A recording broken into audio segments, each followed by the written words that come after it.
life put into a very conservative framework, which was sponsored by conservative money.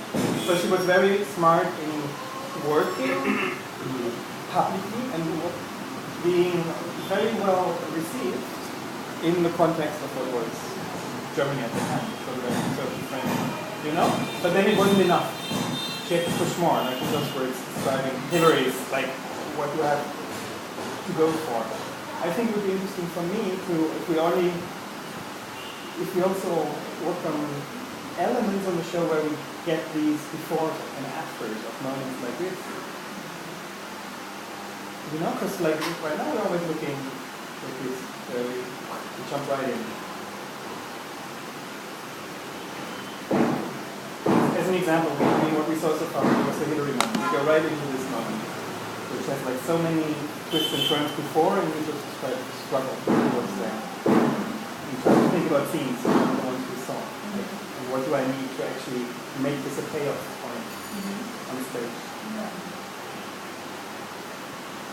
I mean, if I understand what you're saying, I think yes. I mean, I think there is about showing some version of a before and after, but I don't know. I mean, I guess I'm not. Maybe the before and after is on the character.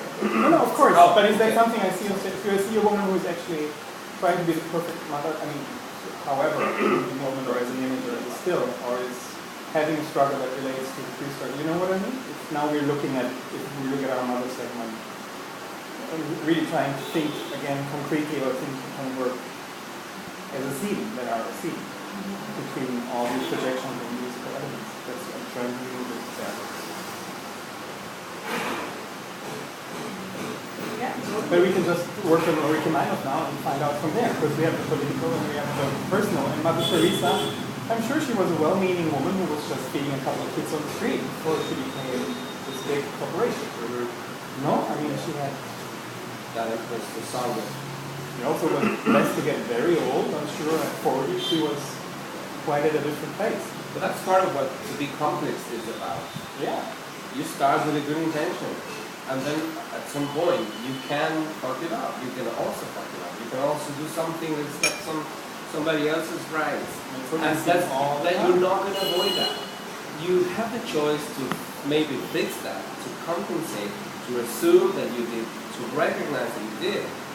Or you have the option of just considering yourself a good person and, you know, think that everybody else is crazy for arguing with you or trying to like indulge the slightest, you know, hint of a claim against you or an opinion that, you know, doesn't put you like in the same position.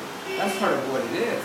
That's what it takes for assuming your own complexity. You're never going to be just the same. You're never going to be just good person. So that's like a humbling kind of process too, right? Which could be also necessary as for building any community, any kind of functional net of work or political or, you know, but that doesn't necessarily mean communism or anything else. But what I mean is, that's what it is. So maybe we see all this cycle.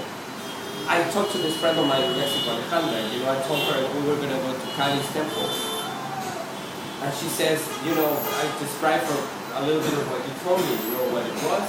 And what she says is, well, that's so genius to create a space, ritually, where this energy can be collectively acknowledged rather than denied, you know, like as for other temples or other spaces or other cultures where goodness has no depth, like there's no.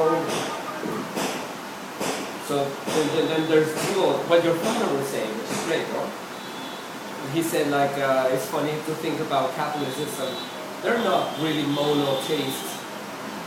They're polytheists because they believe in good and evil as two completely separate things. Which I think was a very interesting way to look at it, you know? What he just did is put things in a different way. What we're doing with our show, put things in a different way, and they think, well, that's so. And then he says, we are monotheists, because there's tons of different gods, but then there is a unity beyond all that. So like, wow, I thought it was brilliant, you know, that was part of like, one of the really high points of the conversation we had with father, which I thought was fascinating. I love hearing, you know, and you know, some men here in India, you know, saying that. I was like, oh, that was an amazing situation. And then I went to Japan. But so,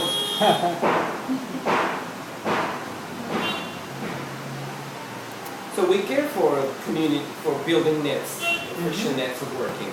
That's what we gather. We care for that. That's one of our, you know, recognizing those specific points. We don't believe in this like total individualism. You know, we care for that. Where that could work, and that should work in any context beyond the theater is like that. You know, theater still is that. So it's like it's everybody together. Should we done? Yeah. This week is